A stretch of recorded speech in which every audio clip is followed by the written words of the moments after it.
Bonjour, tu écoutes Être libre, le podcast des créateurs atypiques, ces esprits qui sortent du lot, qui ne collent pas aux valeurs du monde actuel et qui veulent en bâtir un nouveau. Je m'appelle Vanessa, j'espère que tu vas bien en ce dimanche. Et on est ensemble aujourd'hui pour aborder un sujet un petit peu plus léger que les précédents. J'avais envie de te parler de l'introversion et notamment de la créativité des introvertis. Et pourquoi on a tant besoin de cette solitude. C'est plus qu'aimer la solitude, c'est un besoin qui est viscéral. Donc je vais t'expliquer aujourd'hui les raisons pour lesquelles on a ce besoin. Alors avant de commencer, je vais te proposer de cliquer sur le premier lien dans la description pour t'inscrire gratuitement à l'Atypique. L'Atypique, c'est quoi? C'est ma lettre privée que tu reçois tous les matins par mail à 8h. Ce sont des écrits, c'est un mini coaching, je suis avec toi tous les jours à 8h et on avance ensemble dans ta quête pour trouver ta voie, dans ta quête pour entreprendre sereinement, pour te libérer de toutes ces limitations que tu peux avoir aujourd'hui. C'est gratuit encore une fois et puis c'est le premier lien dans la description. En t'inscrivant, tu reçois immédiatement le premier mail dans ta boîte mail et puis il y a même un petit cadeau. Tu verras tout expliqué sur cette page. Alors, revenons au sujet de cet épisode. Pour nous, très souvent, en tant qu'introverti, ça peut être très difficile de suivre la cadence du monde. Bon, le rythme que suivent la plupart des gens autour de nous. Et ça, peu importe ton statut, tu peux être salarié, tu peux être entrepreneur, peu importe. Si par exemple en tant que salarié, tu as des horaires précis à respecter, si tu vas dans les transports tous les jours, les transports bondés, les embouteillages quand tu es en voiture, le fait de faire des courses, tout ça, donc ça peut rapidement être fatigant. Quand tu es entrepreneur, c'est la même chose. Si tu fais pas attention justement à respecter ton courant à toi, tu te fais rapidement happer par le rythme du monde. Et c'est encore plus le cas si tu es un créatif dans l'âme, parce que tu as besoin de créer, toi. Tu as besoin de flâner comme ça, de réfléchir, tu as besoin d'écrire, de dessiner, de jouer de la musique, peu importe ta créativité. Donc ça peut devenir compliqué, ce rythme trépidant, ce rythme bruyant, ce rythme chaotique. D'où l'importance de revenir en nous, de respecter notre propre courant, notre propre rythme et notre besoin de solitude. Donc je vais te donner ici 6 raisons pour lesquelles, justement, en tant qu'introverti, tu as besoin viscéralement d'être seul. La première raison, c'est qu'on aime réfléchir. C'est même plus qu'aimer puisque c'est notre fonctionnement. Notre fonctionnement est un fonctionnement où on est dans l'introspection. C'est-à-dire que c'est très riche à l'intérieur de nous. Donc on a besoin de vider nos pensées. Et on vide nos pensées généralement quand on est seul. Pourquoi ? Parce que pour les introvertis, c'est moins naturel pour nous de nous exprimer comme ça pleinement dans une pièce, dans un groupe de personnes. Donc quand on a des choses à dire, c'est pas naturel pour nous. Tu vois, ça nous demande un effort de dire les choses. Que ce soit à l'école ou au travail d'ailleurs. Du coup, on a généralement beaucoup de pensées comme ça dans la journée qui germent dans notre tête, qu'on n'a pas pu expulser, entre guillemets. Et donc se détendre à la fin de la journée, c'est sacré pour nous. Ça, c'est un moment qui est sacré, tu peux pas nous enlever ça. Parce que c'est là où on réfléchit aux événements qui sont intervenus dans la journée. C'est là où on peut être avec nous-mêmes et faire le point. Et d'ailleurs, beaucoup d'introvertis tiennent des blogs, expriment leurs pensées dans des journaux intimes, des choses comme ça. Et même beaucoup d'entrepreneurs sont des introvertis parce qu'ils mettent leur créativité justement au service de leur entreprise, au service du monde, au service de leurs objectifs. Et ça, c'est top, le fait de tenir un blog comme ça, de pouvoir exprimer tes pensées sous une forme qui est créative. Donc, ces moments de solitude, ce sont des formes saines de libération pour les introvertis. Ce temps seul, ça nous permet de nous décharger, ça nous permet de traiter les informations et de résoudre efficacement les problèmes. Deuxièmement, on n'a pas le même niveau de dopamine. Alors, je vais t'expliquer tout ça, toutes les raisons que je t'énumère ici. Si je ne les sors pas de mon chapeau, il y a des études qui ont été faites et puis c'est ce que personnellement je vis, donc je peux t'en parler de cette façon-là. Donc la dopamine, c'est quoi ? C'est un neurotransmetteur qui est dans ton cerveau et qui régule ton niveau de plaisir et qui régule aussi ton niveau d'excitation. C'est la raison pour laquelle les extravertis, ils aiment prendre des risques. En tout cas, c'est beaucoup plus naturel pour eux parce qu'ils ont un niveau de dopamine qui est plus élevé. D'accord ? Nous, on préfère le calme pour nous ressourcer après une longue journée. Donc, là, ce que je vais te dire, c'est ce que j'aurais aimé entendre quand j'étais au lycée à l'époque, puis même à la fac d'ailleurs, parce que je culpabilisais tellement de mon fonctionnement de vouloir être seule plutôt que d'aller à des fêtes, par exemple avec mes camarades. Donc, ce que je vais te dire ici, écoute bien, si tu es introverti, cesse de culpabiliser. Je sais que c'est pas évident, que c'est plus facile à dire qu'à faire, mais si tu as juste envie d'aller dans un endroit cosy, de regarder la nature, d'aller te balader tout seul, si tu as envie de te blottir dans ton lit pour lire, pour dessiner, pour regarder un film, eh bien fais-le. Si tu préfères ça, plutôt que d'accepter une invitation à faire la fête, eh bien fais-le. Il n'y a pas de jugement, il n'y a pas un truc meilleur qu'un autre. Faire la fête, c'est pas meilleur que lire un livre ou être tranquillement en train de regarder un film. C'est juste en fonction de ton fonctionnement, tu es là quand même pour faire les choses à ton rythme, pour vivre la vie que tu as envie de vivre. Il n'y a pas de culpabilité à avoir. D'accord ? Et ça, c'était mon fonctionnement en permanence au lycée.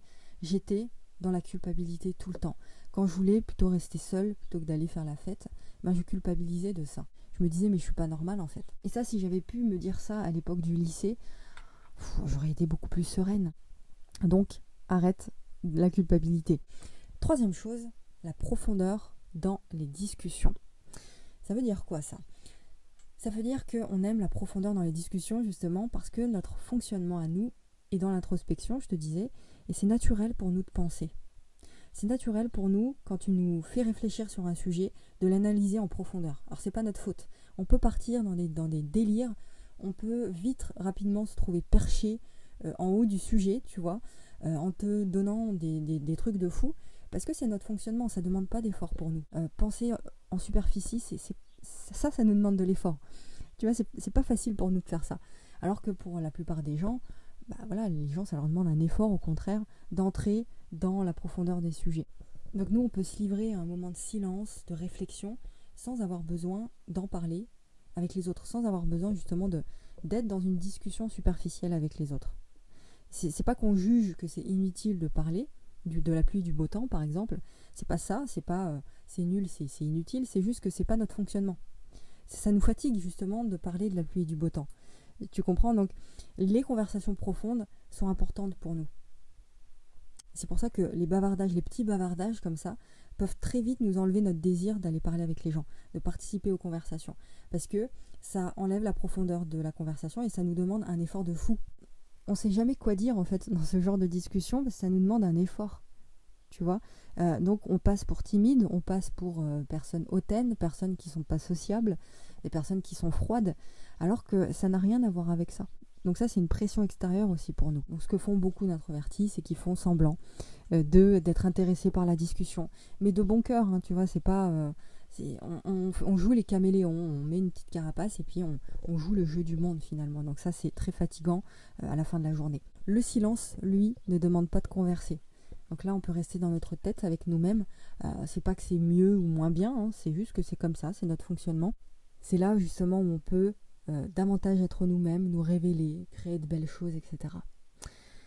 Quatrième raison, s'éloigner, notre solitude, nous donne de la liberté. La liberté d'être qui on est vraiment, sans ressentir cette pression du monde extérieur. Ne prends pas cette différence comme un mal, mais assume-toi.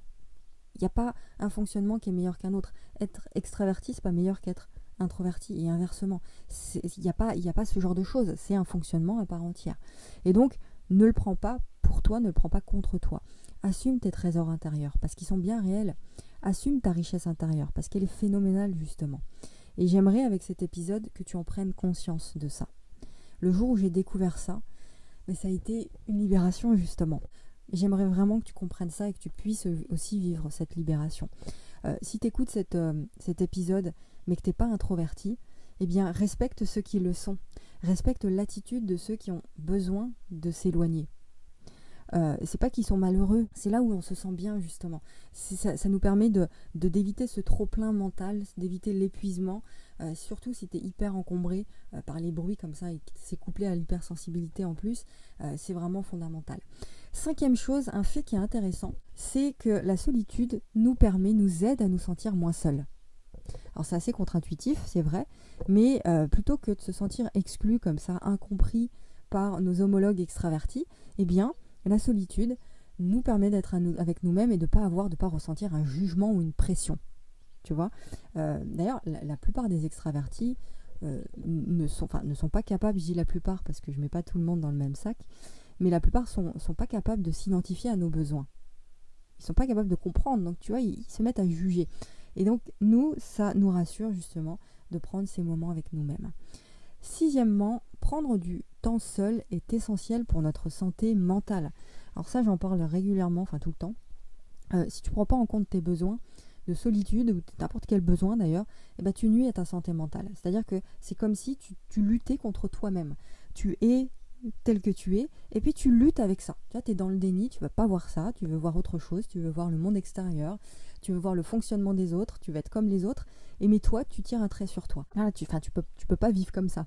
Tu as peut-être déjà souffert d'ailleurs de symptômes qui sont assez répandus, par exemple les troubles du sommeil, les troubles de l'alimentation, les maux de tête, les rhumes en permanence, les maux de dos, les allergies, il y a quoi encore ? L'irritabilité, l'épuisement, difficulté à se concentrer, la difficulté à lire un livre sur le long terme par exemple, ça peut être compliqué pour certains, le fait de se sentir pris au piège, de ne pas réussir à trouver un sens à ta vie, te sentir déconnecté comme ça de toi-même, de ton moi profond, de qui tu es.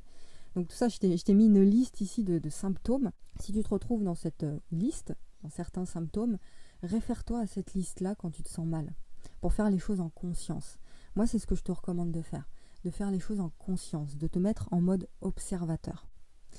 D'ailleurs, c'est Osho qui dit « Oublie les utopies du monde et reviens en toi ». Et pour faire ça, écoute simplement ton cœur, écoute simplement ton intuition. Parce que dans le voyage de la vie, ils sont tes seuls maîtres, ils sont tes seuls guides plutôt. Ce que j'ai envie de te dire ici, vraiment, c'est de suivre ton propre courant, ton propre rythme. Comme la rivière qui n'a pas besoin d'efforts pour faire son chemin en fait. Eh bien, sois cette rivière qui coule de source, tu vois, qui est fluide. Prends en compte tes propres besoins. Exprime ta créativité, exprime ta singularité. Il est temps de prendre en compte tes propres besoins aussi, plutôt que de coller à un système qui est imposé et qui est créé par d'autres. D'accord ? Voilà, donc mon message ici, c'est prends toujours le temps de donner la priorité à ton bien-être et à ta santé mentale. C'est fondamental parce que le monde peut attendre, lui. Le monde extérieur peut attendre. Il n'y a pas besoin de toi à la minute. D'accord ? Voilà. Bon, est-ce que tu t'es retrouvé dans ces différents critères que j'ai énumérés dans cet épisode ? Tu peux me le dire dans le commentaire. Et puis dis-moi aussi si tu es une personnalité introvertie, depuis quand tu le sais, enfin comment tu as découvert tout ça. Tu peux me dire en commentaire et puis partage cet épisode, surtout si tu penses qu'il peut aider d'autres personnes. Tu partages sur les réseaux sociaux, par email, peu importe. Et puis dernière chose, j'allais oublier, j'ai créé une playlist spéciale sur l'introversion. Donc tous les épisodes que j'ai créés sur l'introversion, je les ai mis dans cette playlist. Tu peux retrouver d'ailleurs le lien de la playlist dans la description. Comme ça, tu peux te faire une petite écoute sur l'introversion. Voilà, donc on se retrouve la semaine prochaine pour un nouvel épisode. Prends soin de toi, si tu es en vacances, c'est le top. Sinon, bon courage à toi et on se retrouve la semaine prochaine. Et surtout, ose dire au monde qui tu es vraiment. C'est nécessaire. À la semaine prochaine.